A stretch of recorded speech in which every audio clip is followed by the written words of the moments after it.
Hello. Hello. I love your mask. In here. Firstly, I want to say Vitayu. Congratulations for your first rehearsal. Thank you. I had the pleasure of watching 2 run-throughs yesterday from home, and I was super impressed and just proud to see how much thought you had put into the staging and how well it all looked. How do you feel?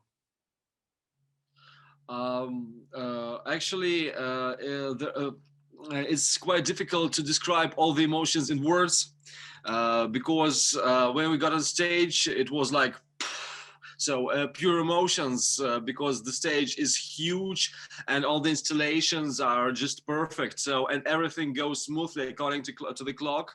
We are very pleased with our first rehearsal. So we'll see what comes next. Yes, well, the journalists who are watching voted your performance the best of the day and was super impressed with what you did. So you should be definitely very proud. And this is for people from all across Europe and the world. So clearly, because there's something, I watched Vidbir a lot. I watched all 3 shows of the edition that you guys participated in. And there's definitely something very, particularly your performance of Solovey, a lot of Ukrainian folk inspiration. Is there any symbolism in the staging that you wanted to make sure was in the performance? Of course it is. Our stage is basically an allegorical raft that we use to travel from past to the future. So our staging is like going from our ancient Ukrainian roots to modern cyberpunk. Yeah, so and it has a lot to do with Ukrainian mythology and Ukrainian culture and the meaning of the song as well. The idea is that the idea of our song Shum Shum is basically a spiritual forests our ancestors believed in, but also it literally the word Shum translates as noise. So it's like a play of words. So we're making noise to bring Shum, and our ancestors they danced and sang their songs loudly to evoke spring, to evoke Shum, and that's what we were trying to do on our rehearsal, and that's what we try to do with our staging. So we are trying to awake spring, but in a global sense. I mean, to wake all the people up from pandemic, and bring them joy and happiness.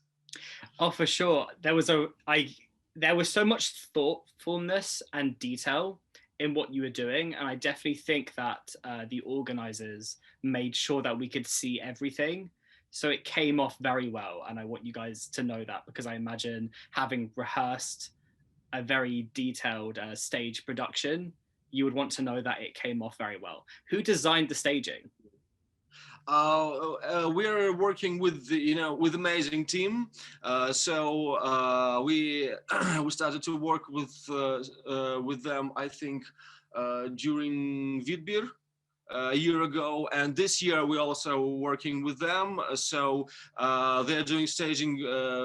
They're doing staging for us, but it's not just their ideas. So we cooperate, we talk everything over, and we combine our ideas and put them to our staging.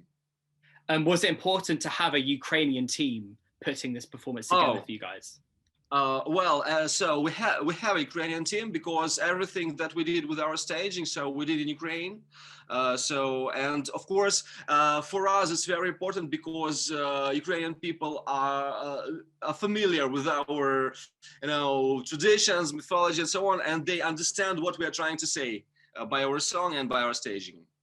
Yes, so that's definitely the case. Your music video for Shum that came in January went down very well in Ukraine, and a lot of Ukrainian fans are very happy with it, and that kind of led into the kind of anticipation of that being your entry. You recorded 2 more songs. Can we expect to hear Rano and Tetsakovka at any point this year, the full songs? Yes, you'll hear them, I think, this year. So our plans are to release an album or maybe an EP. We don't know yet, which will it be after Eurovision, maybe in a couple of months. And of course, that release will include those two songs we presented to jury. So the song called Cerkovka and the song called Rano.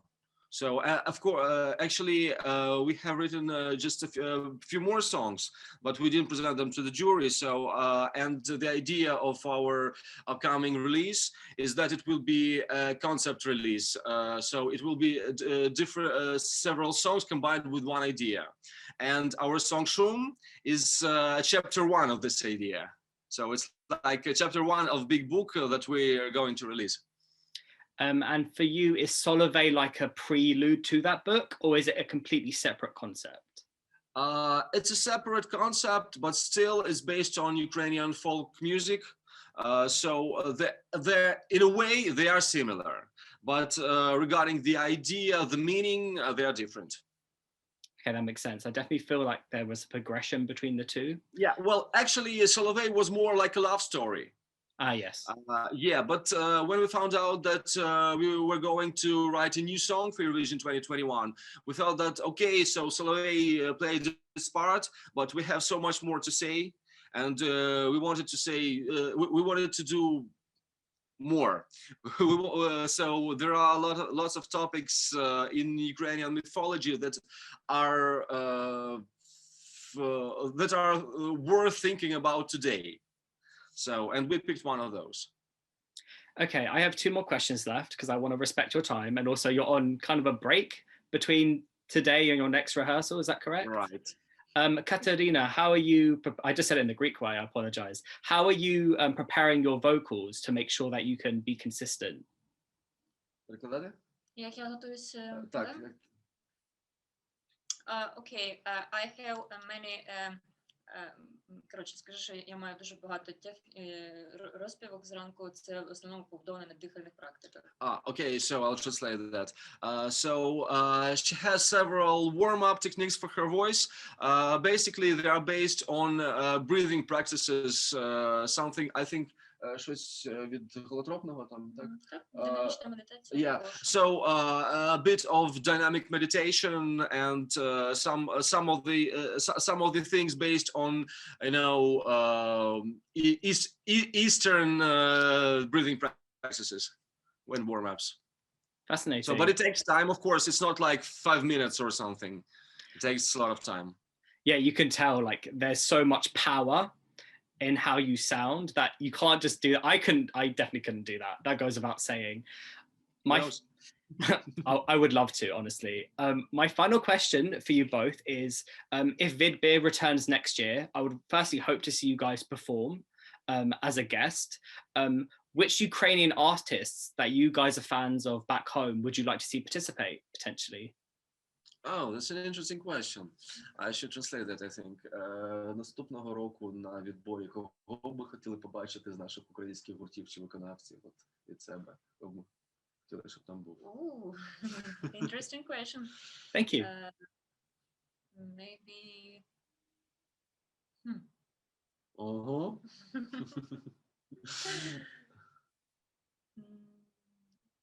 I don't know. Maybe you don't know. Okay. Okay, so there's this band, this Ukrainian band. It's from the western parts of Ukraine. It is called Один в каное. Yeah, and we also we also have the band called Daha Bracha. It's already well known in North America and other parts of Europe. So they do authentic singing, you know, in authentic Ukrainian vocals, but they mix like some modern elements, like you know, jazz or something. So they call their style of music ethno chaos. That sounds great. I definitely think that your success in Vidbir, I know the panel, Tina Carroll, for example, were very passionate about you guys coming back to Eurovision with Ukrainian culture, showing the world Ukrainian culture. And I think that recommendation will be able to continue that tradition. So that would be very exciting. Well, actually, we refer to ourselves, to our band, as to representatives of Ukrainian culture as well. So when we won Vidbir, it was not just our victory. It was a victory of Ukrainian folk song, Ukrainian culture. So we think this way. Right. I want to thank you both so much for your time. Your song, I shouldn't say this, your song is one of my favorites. Oh, thank you very much. I was rooting for you all the way through Vidbir, and to see you and to meet you, even through Zoom, is a pleasure. It's my pleasure. I can't wait to see you perform live, and I hope you come to London so I can see you in the flesh. I'll be front row. With pleasure. Thank you very much for the interview. Thank you. Have a good day. Thank you, you too. Bye. Bye.